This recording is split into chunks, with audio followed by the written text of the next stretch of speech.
Hello bachcho, the question says since the enthalpy of formation of the elements in their standard state is taken to be zero, the heat of formation of compound is। बच्चों में चार option दिया है, इनमें कौन सा option correct होगा for the heat of formation of any compound.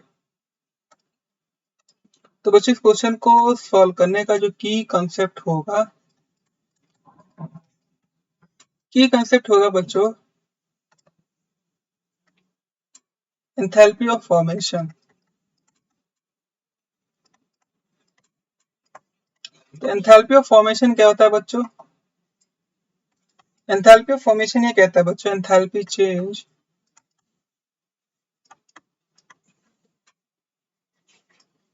when one mole of substance form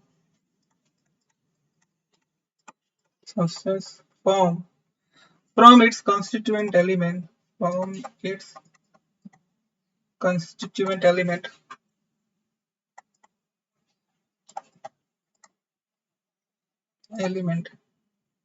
in their standard state।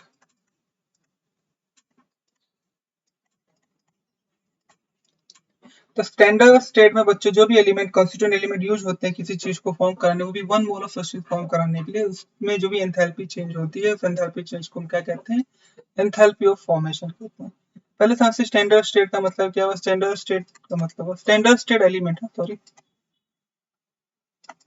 ये स्टैंडर्ड स्टेट एक स्टैंडर्ड स्टेट एलिमेंट बच्चों यहाँ पे लिख दिया consider element in the standard state.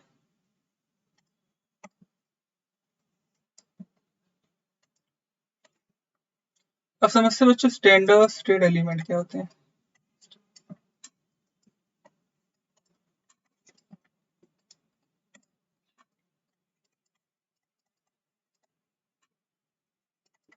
Standard state element का बच्चों मतलब ये होता है दोज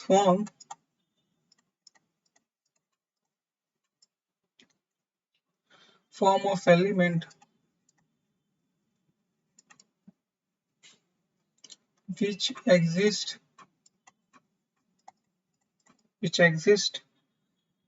at standard state। जैसे स्टैंडर्ड स्टेट क्या होती है बच्चों? प्रेशर अगर 1 atm हो और टेम्परेचर 25 डिग्री सेल्सियस में जो फॉर्म एग्जिस्ट करता है फॉर्म को स्टैंडर्ड स्टेट एलिमेंट, जो फॉर्म ऑफ एलिमेंट एग्जिस्ट करते हैं उस फॉर्म को हम स्टैंडर्ड स्टेट एलिमेंट कहते हैं। जैसे ऑक्सीजन की बच्चों गैस फॉर्म एग्जिस्ट करेगी, हाइड्रोजन की बच्चों H2 गैस फॉर्म एग्जिस्ट करेगी, कार्बन की बच्चों ग्रेफाइट फॉर्म एग्जिस्ट करेगी, F2 की बच्चों गैस फॉर्म एग्जिस्ट करेगी एक्सेट्रा। तो बच्चों एंथैल्पी ऑफ फॉर्मेशन जो होता है बच्चों वो क्या हो सकता है? जैसे बच्चों मैं ढेर सारे एग्जांपल्स लेता हूँ, जैसे कुछ एग्जांपल से लेता हूँ। जैसे बच्चों एक कंबशन रिएक्शन हुआ ग्रेफाइट का, ये है फॉर्मेशन ऑफ CO2 रिएक्शन। तो CO2 रिएक्शन इस केस में जो डेल्टा चाहता है बच्चों को क्या आता है? नेगेटिव। एक और रिएक्शन होता है बच्चों कार्बन मोनोऑक्साइड का फॉर्मेशन रिएक्शन, सेम रिएक्शन है, उसमें हाफ ऑक्सीजन देना पड़ता है, इसमें कार्बन मोनोऑक्साइड फॉर्म होता है, इस केस में भी डेल्टा एच नेगेटिव होता है। तो CO2 फॉर्मेशन भी डेल्टा एच नेगेटिव होता है और CO फॉर्मेशन भी डेल्टा एच नेगेटिव होता है। वाटर का फॉर्मेशन भी बच्चों आपको नेगेटिव वैल्यू ही देता है। वाटर का फॉर्मेशन आपने किया बच्चों, इस केस में भी डेल्टा एच आ जाता है बच्चों, हमारा नेगेटिव आता है।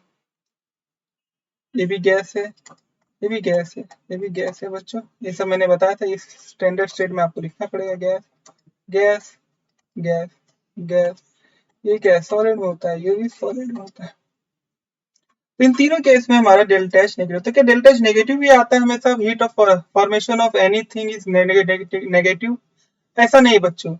एक आप ये भी ले सकते हो, जब आप N2 का ऑक्सीजन के साथ रिएक्शन करके बच्चों आप ट्वाइस NO फॉर्म कराते हो, ये रिएक्शन बच्चों क्या आती है? ये रिएक्शन में डेल्टा एच पॉजिटिव आता है। ये क्यों आता है डेल्टा एच पॉजिटिव रिएक्शन में? क्योंकि यहाँ पे नाइट्रोजन स्टेबल है। तो हीट ऑफ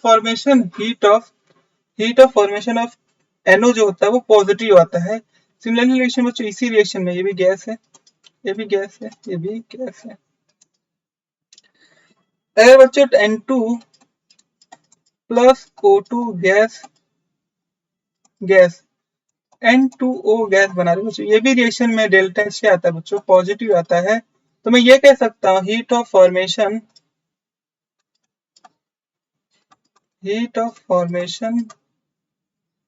क्या क्या हो सकता है, heat of formation may be positive और मे बी नेगेटिव। तो नेगेटिव पॉजिटिव बच्चों दोनों हो सकता है इस डेल्टा एच फॉर्मेशन। इन एग्जांपल से समझ आ सकता है कि delta H positive, sorry heat of formation positive भी हो सकता है और नेगेटिव भी हो सकता है, क्योंकि यहाँ पे CO2 CO और वाटर का जो है हीट ऑफ फॉर्मेशन नेगेटिव आ रहा है, बट उसी केस में NO और N2O का फॉर्मेशन आ रहा है पॉजिटिव। तो बच्चों हमारा करेक्ट आंसर क्या है, क्योंकि हमारा ऑलवेज नेगेटिव गलत आंसर है, क्योंकि हमारा पॉजिटिव भी आ रहा है नेगेटिव भी आ रहा है।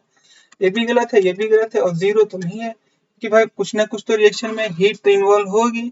तो यहाँ पे बच्चों जो हमारा करेक्ट आंसर हो जाएगा may be positive may be negative. तो हमारा करेक्ट आंसर जाएगा ऑप्शन नंबर 4।